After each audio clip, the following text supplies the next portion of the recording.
di leen dalal ak jàmm seen émission sama kër tey nag ñu ngi waat fii nii ci Mbour comme nañu ko defee woon ay bés ba la ñu jàll waxoon naa leen émission bi ñaari pàcc lañ koy rek daal di amal gis ngeen waxtaan bi ñu sekk ak Isma Touré moom moo jiite domaine fii ci kon Mbour waxtaan bu nga xamante ni indi na ko ci concept ba ñu duppee sama këyitu kër sama karange pour wan askan wi naka lañ mën a def pour mën a kon ñëw sécuriser seen këyit ak ci fu ñu mën a doon Mbour nag moom mooy ville témoin bi li ni mel danañ ko yaatal ci yeneen i diwaan yi bu ñu paree nag ci jotum këyit bi dañuy wax léegi lu jëm ci wàllum conservation moo tax nag tey jii ñaareelu pàcc bi dañuy sekk waxtaan ak Magaye Boye moom moo jiite centre bi fii nii ci Mbour danañu wax lu jëm nag ci naka la ñuy def pour mën a jot li nga xamante ni moom mooy conservation boobilee lan moo si njëriñ bi ak yeneen yi nga xamante ni moom moo laxasu ci biir mbir moomu kon ngeen topp ma ñu dem seeti ko moom Magaye Boye ngir gën a yaatal xam-xam bi ñu war a mën a am ci këyitu kër.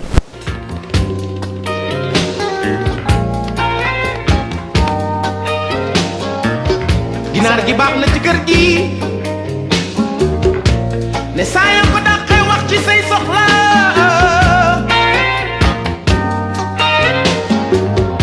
muus mi baax na ci kër gi.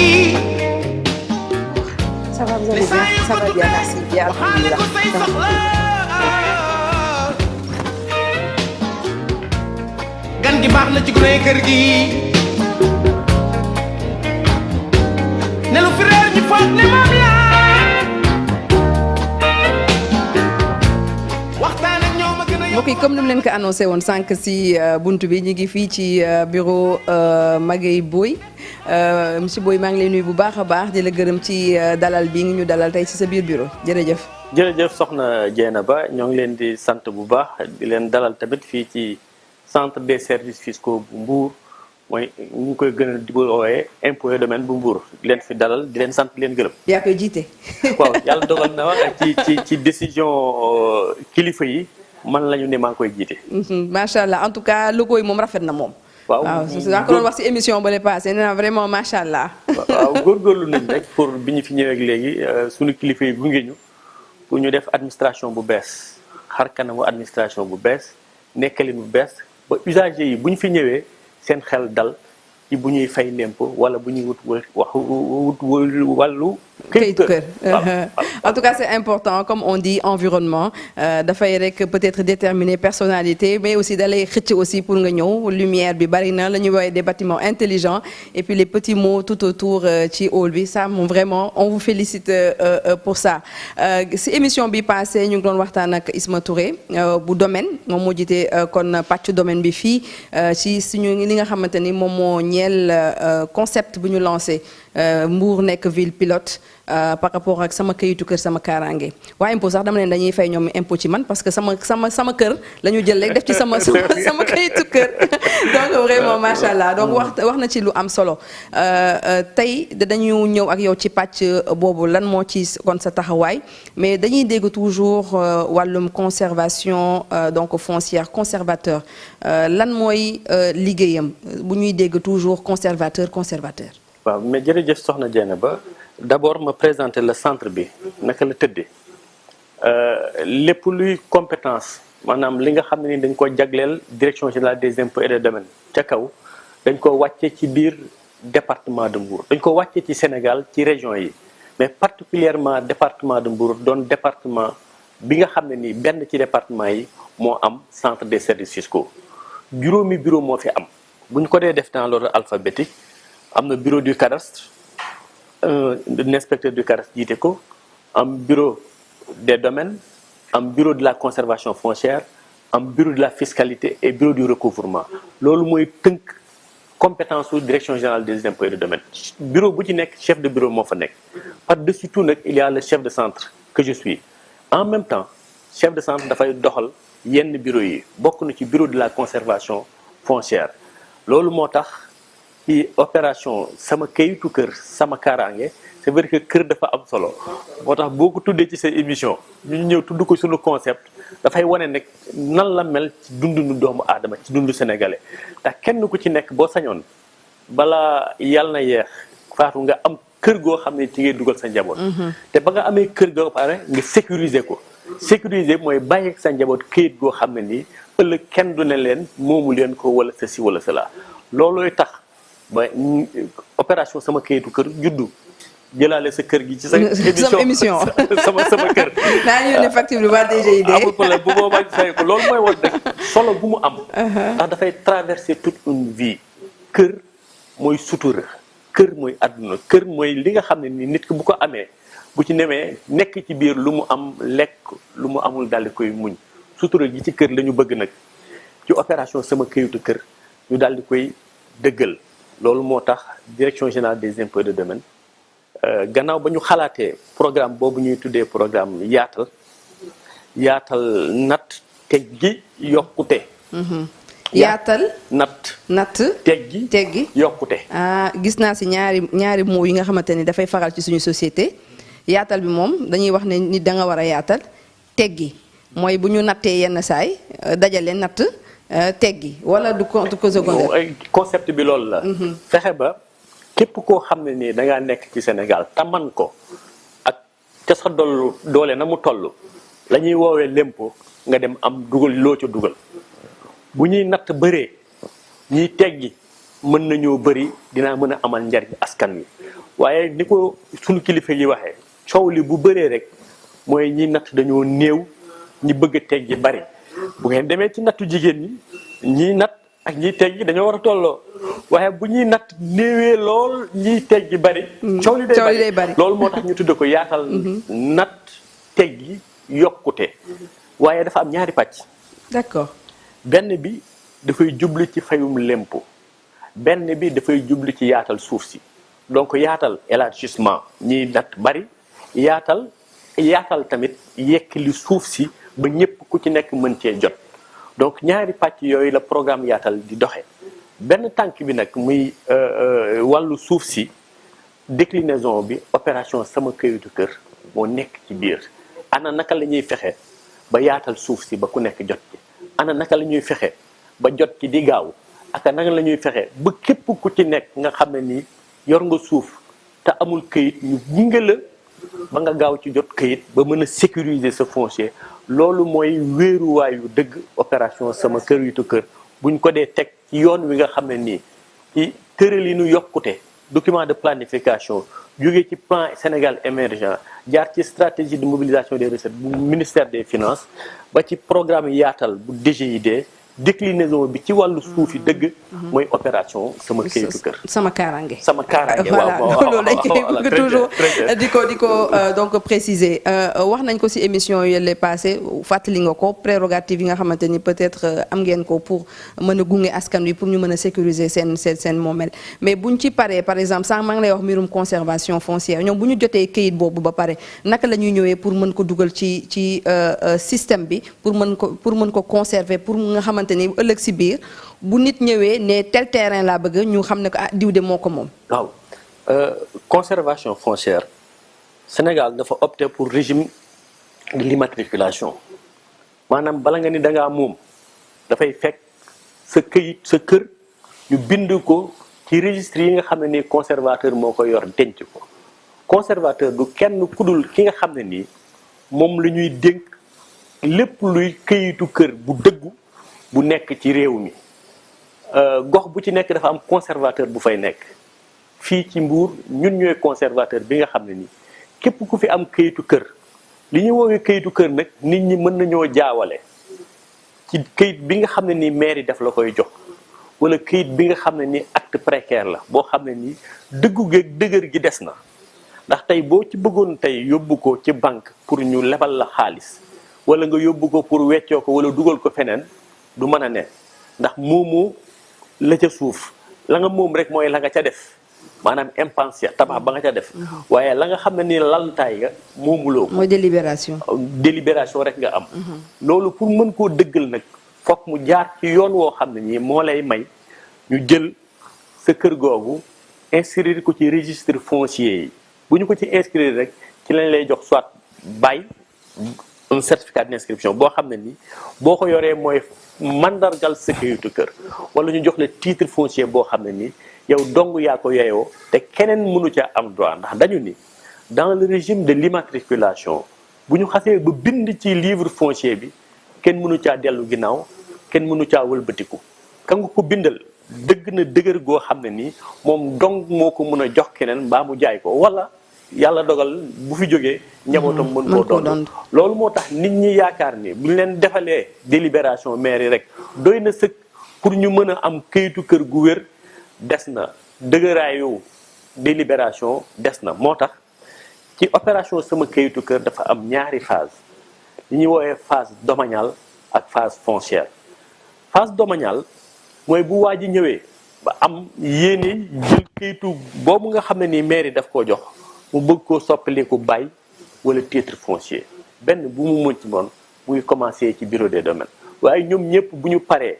ba liggéey ba àgg cadastre ba ñëw ka koy firndeel nag ba mu gannaaw ba mu vérifier këyit yëpp doo ko bind ci livre foncier ba bés bu ko xasee ba bind kenn mënu cee dellu ginnaaw mooy conservateur moo tax di ngeen fi gis le bureau de la conservation am ay titre foncier kooku mooy gardeel nit ñi seen titre foncier gannaaw ba mu doonee ndawul buur dafa am responsabilité boo xam ne nii mooy tegu ci magam en tant que conservateur ndax mu ngi mel ni gannaaw ba ko fi mbuur affecté yow mi nga xam ne da ngaa yor sa këyitu kër moom nga ko dénk mu dencal la ko teel la ko ba pare dencal la ko foo xam ne nii kenn du ci jote te kenn du ko jaay te kenn du ko weccu moom mooy ki ñu war a dénk mooy ki ñu war a dénk mooy ki ñu war a dénk ak ki nga xam ne mooy bind ci livre foncier. c'est ça te bu mu ca bind te signé ko. kenn mënu caa dellu irrévocable léegi est-ce que par exemple ñi yor bail dafa c'est automatique c'est-à-dire que bu ñu xësee ba yow jox la ne la yow am nga bail rek ça veut dire que c'est automatique mi ngi ci livre conservation foncière bi. waaw loolu foog ñu leeral ko bu baax. ndax bari na ñoo xam ne nii bu ñu ñëwee ba signé seen contrat de bail ak chef de bureau des domaines.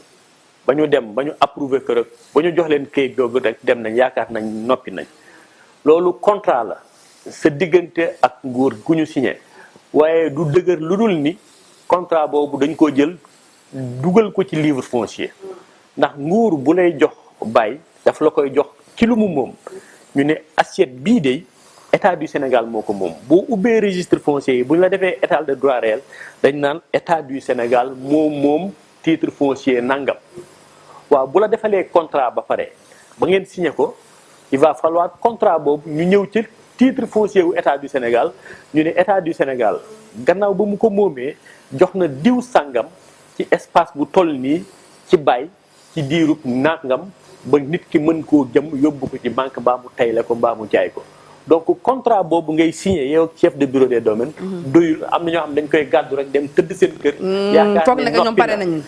ngir mu noppi foog nga ñëw conservateur bi defal la ko ci livre foncier yi te bala ma ko def ci livre foncier yi da koy yónnee cadastre ñu dem def bornage ndax lu ciy bëri dañ lay jox baye ci assiette bu mag boo xam ne nii bu yaatu boo xam ne nii état du Sénégal moo ko moom waaye pour bu ñu la ca génneel la nga xam ne ni moom la lay jox baye foog mu dem cadastre ñu déplacé wu sur le terrain yóbbaale seen ay matériel piqué xool fi nga xam ne ni moom la sa terrain yam ñu génneel la ko ci ab plan ñoo jox la ko daal dëggal nag daal ne lii yow la ko état du Sénégal jox bàyyi bu boobaa dañuy créer beneen titre foncier bu bokkul ak titre foncier ba woon état ñu génne ko ca def ko toujours ci turu état bu ñu paree ñu defal la ci certificat d'inscription wane ni titre boobu dey état du Sénégal jox na ko Dieynaba Cirou Ba ci diirub at yu toll nii mën na koo jëmale fu mu nekk loolu mooy dëgëral suuf. Magaye Boye li ngay wax c'est tellement important parce que problème foncier yaakaar naa ñëpp a ciy bàyyi xel mais tey jii nii concept bi ngeen génnee sànq parce que sànq maa ngi koy wax maa ngi koy dégg ngay ne léegi délai yi day gën a gàtt ak concept bi parce que loolu ngeen ci namm mais tey lan mooy place concept bi ci gouvernance foncière bi de manière générale fii si suñu réew. waaw xam nga Sénégal. dafa opté pour un régime de l'immatriculation. waaye depuis boobu buñ ko seetee territoire national bi foofu Sénégal yëpp 95% domaine national la bu ñu xoolee suuf si nga xam ne ni am na këyit dëgg muy këyit bu wóor mooy 5%. gis-gisu kilifa yi réew mi dañoo bëgg 95% domaine national yooyu ñu dem ba un pourcentage raisonnable nga xam ne dafa am plus d'espace immatriculé ñu bind ko ci livre foncier ñu dëggal ko wéral ko loolu mooy gis-gis bu bees bi nga xam ne nii mooy gis-gisu état du Sénégal programme yaatal ñëw dëggal ko opération sama kayitu kër nag ñëw ci phase pilote am jël juróom benn commune yoo xam ne ni foofu lañ koy tàmbalee doxal ko fa d'abord dina tax li ñu bëgg ci gaawaay bi mu gaaw dina tax tamit ndax suuf dañ koy fàttali suuf du rek lu ñuy téye suuf lu ñuy tabax la dëkkuwaay waaye outil économique la nit ki boo ko defalee bàyyi wala titre foncier ëllëg bu soxlaa loo xam ne nii mën naa defar këram wala mën na def ay activité commerciale am mën na dem yóbbu ko banque gaaral ko génne fa koppar pour investir donc gouvernance foncière bi du donc la gestion en tant que telle de l'assiette foncière mais nan la ñuy fexe ba l'assiette foncière di servir à l'animation économique gis-gis boobu bokk na ci gis-gisu nguuru tey donc opération sama kayitu kër dafay dugg ci cadre boobu muy nit doomu aadama wala muy entreprise bu soxla am këyit pour mën koo gaaral pour mën a développer ay activités loolu opération sama kayitu kër bu leen mayee ba ñu am këyitu kër dinañ mën a lever des fonds au niveau des banques réinvestir et que derrière la création de l'emploi de la valeur ajoutée yooyu yëpp daf koy entraîner donc suuf c'est vrai que c'est un bien immobilier mais qu'on peut mobiliser pour déclencher un financement si wàllu oui si yokkute sax la bokk je pense aussi que ne que nit yi bu ñu régulariser seen suuf yi impôt aussi dina mën a collecter li nga xamante ne war na ko mën a collecter pour sottiwaat ko ci askan wi ça aussi nit yi il faut que ñu xam ko mais Mbour dafa nekk benn ville bi nga xamante ne un peu spécial parce que dañuy faral sax di dégg ne Mbour fii bëriwul titre foncier bëriwul sax ñu bëri amuñu ay baux lu jëm aussi ci domaine maritime bi daf fi nekk lu bari domaine maritime bi moom je pense que ne que duñ ko immatriculer loolu. waaw domaine public maritime. domaine la bopp ñëpp a ko bokk. waaw nguur mën na ko jox ñenn ñi pour ñu nekkandi fa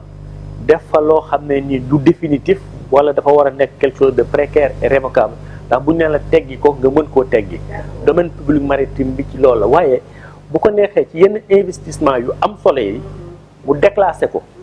génne ko ci domaine public maritime dugal ko ci domaine am ba pare joxe ko à titre de bail ou de titre foncier loolu mën naa nekk mais de manière générale liñ ciy joxe mooy arrêté bi lay may nga nekkandi fa loolu kenn du ko inscrire ci livre foncier. parce que lu dugg ci livre foncier du génn. du génn définitif imprescriptible et inattaquable loolu la ñu wax kenn du ci dellu ginnaaw. mais yéen est-ce que Mbour fii bëri na ay titres fonciers. waaw Mbour bëri na ay titres fonciers mais bu ñu xoolee de manière générale nguuru Sénégal dafa opté woon chaque région mu def fa centre des services fiscaux defaale fa conservation foncière ci fukki région ak ñeent yi am Sénégal yëpp Mbour mooy doon benn département bi nga xam ne ni à l'intérieur du pays moo am centre des services fiscaux ba pare am conservateur doy na sëkk pour wane solo goo xam ne ni nguuru Sénégal amal na ko économie bi nga xam ne ni moo nekk ci biir Mbour amal na ko tamit suuf si nekk ci biir Mbour loolu moo tax bu ñu naan bariwul titre ñoom am na ay titre toll nañ ci ñeenti junni ay titre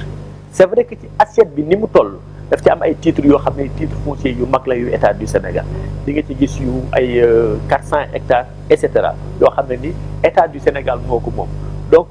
bëriwul peut-être ay pàcc yu ndaw mais ci li ñu jëm nii ci opération sama kayitu kër chaque morcellement boo ko defee ça équivaut à un titre foncier même bu fekkee 300 mètres carrés la donc am na ay titres yu bëri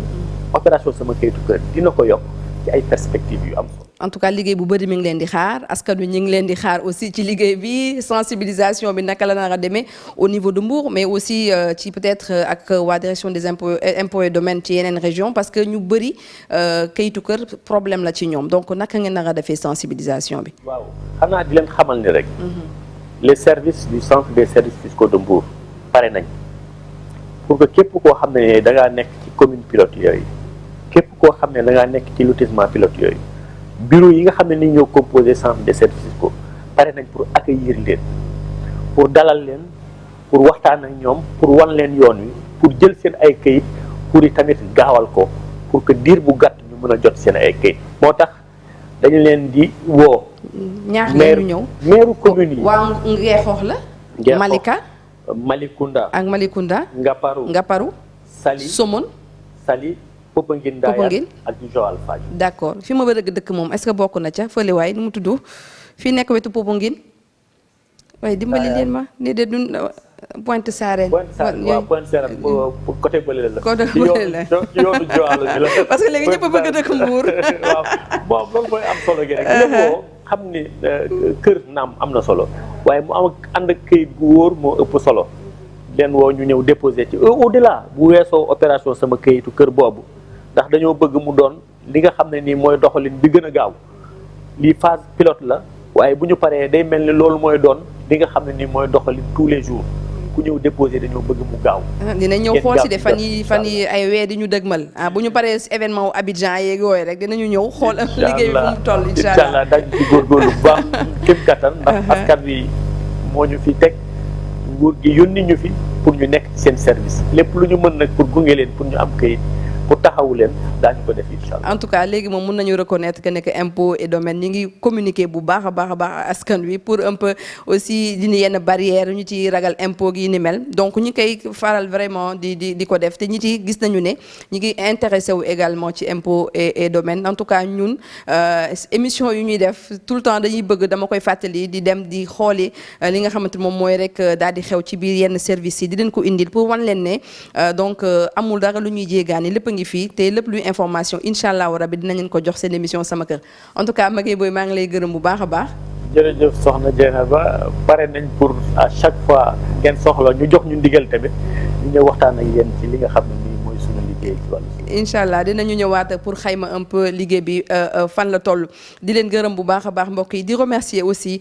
suñu partenaire de tous les jours Sococim Industrie moom mi nga xamante ni moom moo tabax Sénégal laata indépendance ba léegi dama koy faral di wax ciment bu baax bi boo leen amee seen këyitu kër mu nekk këyit bu wóor ngeen dem ngeen xool ko am bàyyi boo xamante ni da ngeen di jël këyit bi yóbbu ko ci conservation foncière ñu won leen yoon bi ngeen mën koo téye boo leen paree nag dem jël waa ñi seen xel màcc ci wàllum tabax ñu tabaxal leen waaye ciment bi gën ci ciment bi ngeen di jël di Sococim Industrie pour mën a am ce qu'on appelle une construction durable en tout cas di leen remercier bu baax a baax di remercier équipe bi tout le mois de juin ñu kon jagleel ko li nga xamante ni mooy sama këyitu kër sama kaaraange service public pour rek wax ak askan wi ñu mën a ñoom itamit dem joti ji seen ay këyit di leen remercier bu baax a baax of Mbaye Tafa Dioum maa ngi leen di remercier on vous donne rendez-vous incha allah très prochainement pour beneen émission